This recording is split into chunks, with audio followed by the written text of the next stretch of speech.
ഒരുപാട് കൗതുകത്തോടെയും റോബോട്ടിക് ആന എന്ന് പറഞ്ഞപ്പോൾ എങ്ങനെയായിരിക്കും അതിൻ്റെ പ്രവർത്തനം എന്നൊക്കെ ആകാംക്ഷയോടെ വന്ന ഒരു വ്യക്തിയാണ് ഞാൻ, നിങ്ങളെപ്പോലെ തന്നെ. ഇവിടെ ഇവരെ ഉദ്ദേശ ലക്ഷ്യങ്ങളൊക്കെ പറഞ്ഞു. ശരിയാണല്ലേ?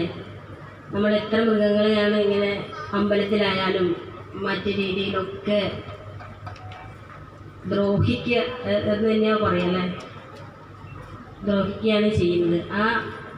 അവരുടെ ഒരു സ്വച്ഛതയ്ക്ക് വേണ്ടി ശരിക്കും ഇത്തരം പരിപാടികൾ, ഇത്തരം റോബോട്ടിക് തരത്തിലുള്ള ആനകളെ കൊണ്ടുവരുന്നത് ഏറ്റവും പ്രശംസനീയം തന്നെയാണ്. ഇവിടെ നമ്മുടെ കോളയാട് പഞ്ചായത്തിൻ്റെ പരിധിയിലെ ഈ അമ്പലത്തിൽ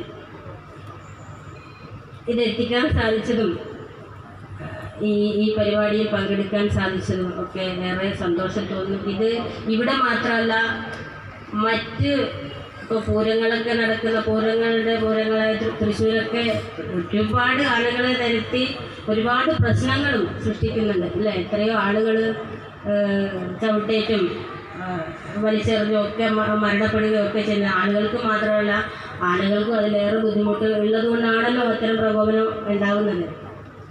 അപ്പോൾ ജനങ്ങൾക്കും മൃഗങ്ങൾക്കും ഒരുപോലെ സഹായമാകുന്ന ഒരു പദ്ധതിയായിട്ടാണ് ഇന്നത്തെ ഈ പരിപാടി കാണുന്നത്.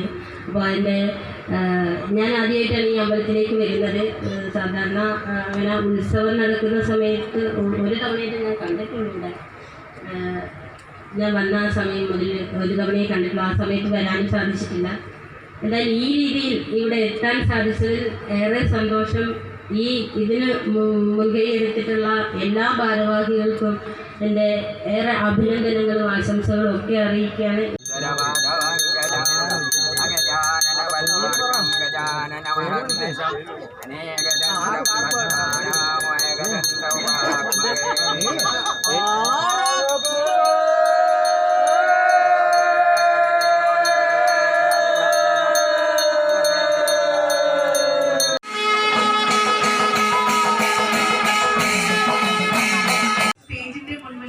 വരാനായിട്ട് ഹൃദയമായി അഭ്യർത്ഥിക്കുകയാണ്.